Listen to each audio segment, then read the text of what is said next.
There are many unsolved cases out there in the world today, one of the most famous cases being the Great Escape from Alcatraz. My family has been obsessed for many years trying to figure out all these cases that I just naturally became a fanatic. I found the Great Alcatraz Escape many years ago, and I have found multiple videos. I've done plenty of research trying to figure out if these men even made it. So I figured we would talk about who these men were, what their plan was, and finally the two main theories that the public has surfaced. According to Robert McFadden in the New York Times, John and Clarence England were born in Donaldsonville, Georgia. They grew up side by side, never leaving each other, picking cherries over the summer in Michigan. As they got older, they started breaking into banks and being placed into prison. They were put in Atlanta Penitentiary, where they first met Frank Morris. Then they moved to Leavenworth, Kansas, and then Alcatraz. Frank Morris was born in Washington, D.C., where he was moved from foster home to foster home and never found a place where he could finally be himself. So he started to break into places, and he was found in possession of guns and narcotics. He was put into an all-boys training school by the police where he tried to break out. And then he was moved to Atlanta and then Alcatraz after multiple attempts to escape these places. Now we'll get into the FBI and where they came into play and what they have found. FBI, according to them, they had found a whole wall taken out in Frank Morris's cell, where they were hiding handmade rafts, handmade tools, life preservers made out of jackets, and they did it all while they pretended to be under construction in their cell block. From there, they escaped through there in a catwalk, which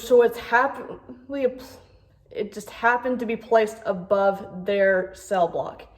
They climbed to the top of the prison and they made it to the end of the cell house and down the bakery, where they placed their raft only to never be seen again.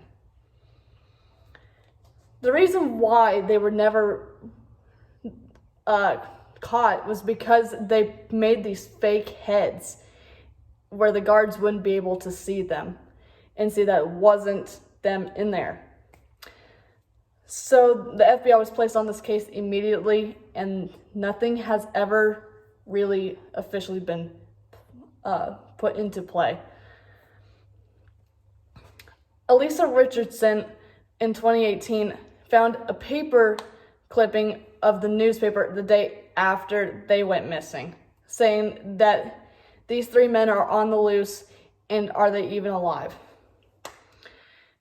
So we're now going to get into the two main theories. Either they made it or they did not.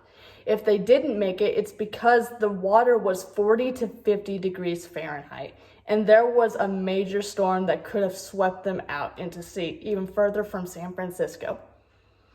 Proof behind this was that there was a life preserver found on Cronkite Beach, along with notes and letters that were made specifically for a family member from one of the prisoners. If they did make it, they went to San Francisco and they stole a car. No one really knows if Frank Morris is alive anymore or if he even made it.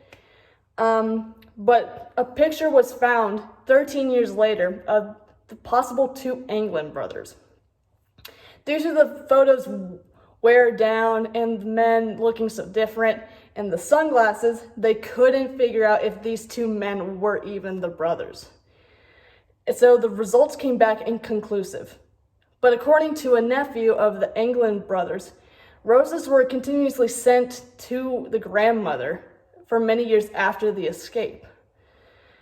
So no one knows for sure if these men ever did make it. But that's up for you to decide. You can go check out Alcatraz. It's still open for business, but not for prison. You can tour and see for yourself if you think they did make it or if they really did drown that day.